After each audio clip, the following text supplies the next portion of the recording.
Welcome to my channel study with Jagroop. कक्षा 9 हिंदी काव्यखंड के अंतर्गत आज का शीर्षक है प्रेम माधुरी। इस प्रेम माधुरी की रचना भारतेंदु हरिश्चंद्र ने की है। आइए सबसे पहले भारतेंदु हरिश्चंद्र के जीवन के विषय में संक्षिप्त जानकारी प्राप्त करते हैं। भारतेंदु हरिश्चंद्र का जन्म सन 1850 ईस्वी को काशी के एक संभ्रांत वैश्य परिवार में हुआ था। इनके पिता का नाम गोपाल चंद्र गिरधर दास था। मात्र 13 वर्ष की अल्पायु में ही इनका विवाह बन्नो देवी के साथ में हुआ और इनकी अल्पायु में ही इनके माता पिता का स्वर्गवास हो गया। इसलिए घर का सारा उत्तरदायित्व तो इन्हीं पर आ गया। भारतेंदु जी की स्कूली शिक्षा ना के बराबर रही, लेकिन इन्होंने स्वाध्याय से ही हिंदी, फारसी, उर्दू, संस्कृत, बांग्ला तथा अंग्रेजी भाषा का अच्छा ज्ञान प्राप्त कर लिया था। इन्होंने जो काव्य कृतियाँ लिखी हैं उनमें से देश प्रेम संबंधी जो काव्य हैं उसके अंतर्गत भारत वीरत्व, विजयनी, विजय वल्लरी और विजय पताका हैं। श्रृंगार प्रधान काव्य की रचना जो भारतेंदु जी ने की है उसके अंतर्गत सतसई श्रृंगार, प्रेम फुलवारी, प्रेमाश्रु, प्रेमाश्रु वर्षण, प्रेम सरोवर आदि हैं। इन्होंने जो नाटक विधा पर आधारित रचनाएं की हैं उनमें भारत दुर्दशा, वैदिकी हिंसा हिंसा न भवति, सत्य हरिश्चंद्र, चंद्रावली, नील देवी और अंधेर नगरी आदि हैं। मात्र 35 वर्ष की अल्पायु में ही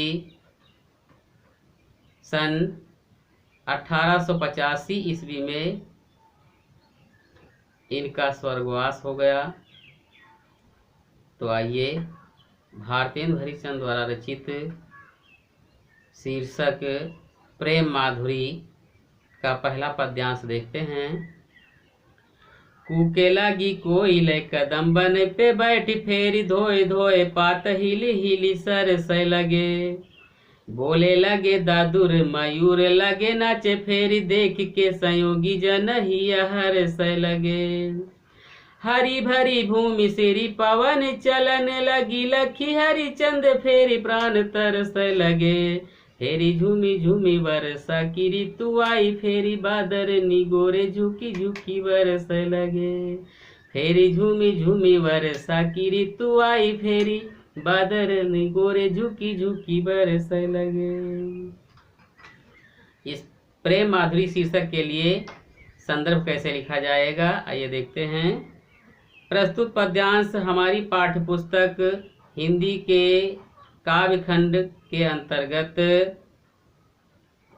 प्रेम माधुरी शीर्षक द्वारा उद्धृत है। यह भारतेंदु हरिश्चंद्र द्वारा रचित प्रेम भारतेंदु ग्रंथावली से लिया गया है। अब प्रसंग देखते हैं। प्रस्तुत पद्यांश में कवि ने वर्षा ऋतु के सौंदर्य और उसके आगमन का बड़ा ही मनोहारी चित्रण किया है।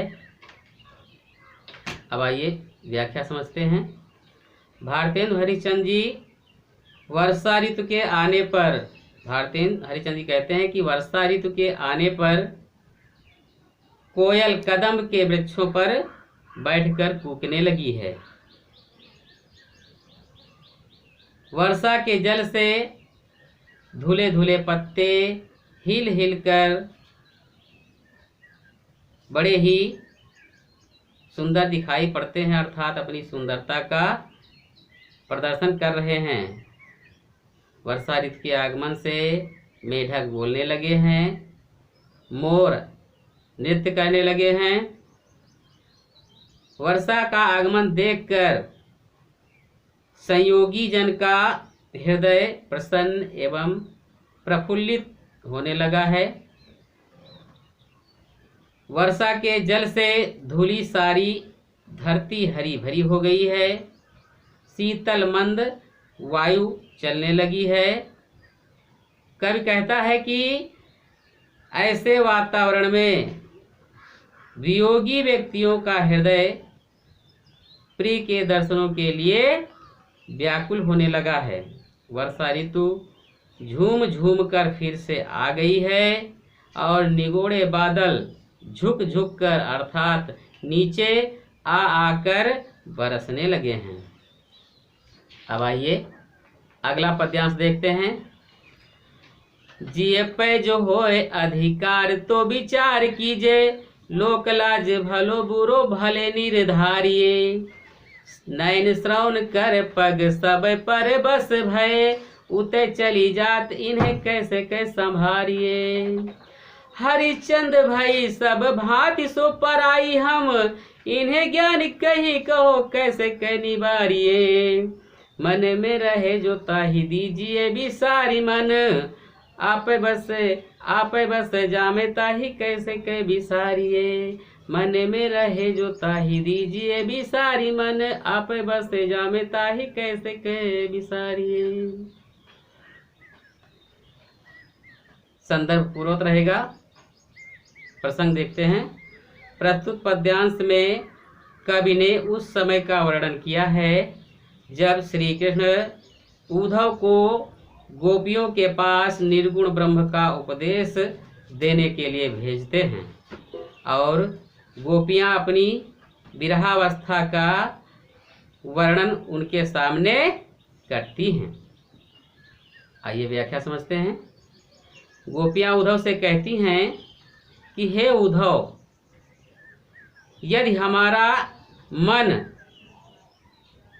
अपने पर हमारे मन का अधिकार अपने पर होता तो हम तुम्हारी बातों पर विचार करती।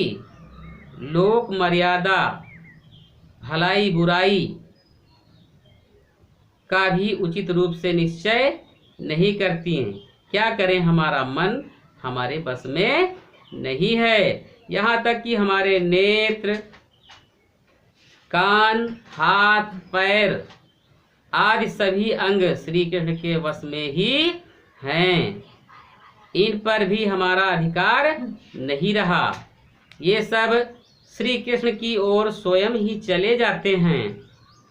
तुम ही बताओ इन्हें कैसे नियंत्रण किया जाए, या इन पर नियंत्रण कैसे किया जाए। यदि ये सब अंग हमारे वश में होते तो भी हम तुम्हारे कहे अनुसार कार्य कर सकती थी।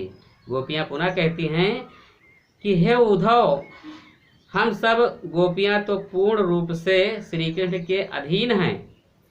हमें ज्ञान के उपदेश द्वारा प्रेम मार्ग पर चलने से रोका नहीं जा सकता है।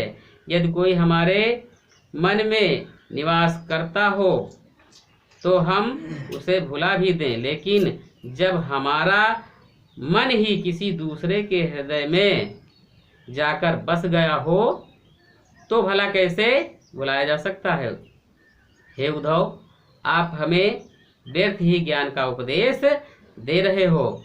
हमारे श्री कृष्ण को भुलाकर इस ज्ञान के मार्ग पर चलना संभव नहीं है, इसलिए हमें ज्ञान का उपदेश मत दीजिए। आज के लिए बस इतना ही। साथियों, अगर हमारा ये वीडियो आपको पसंद आया हो तो कृपया हमारे चैनल को सब्सक्राइब कर देंगे तथा लाइक और कमेंट करना नहीं भूलेंगे। धन्यवाद।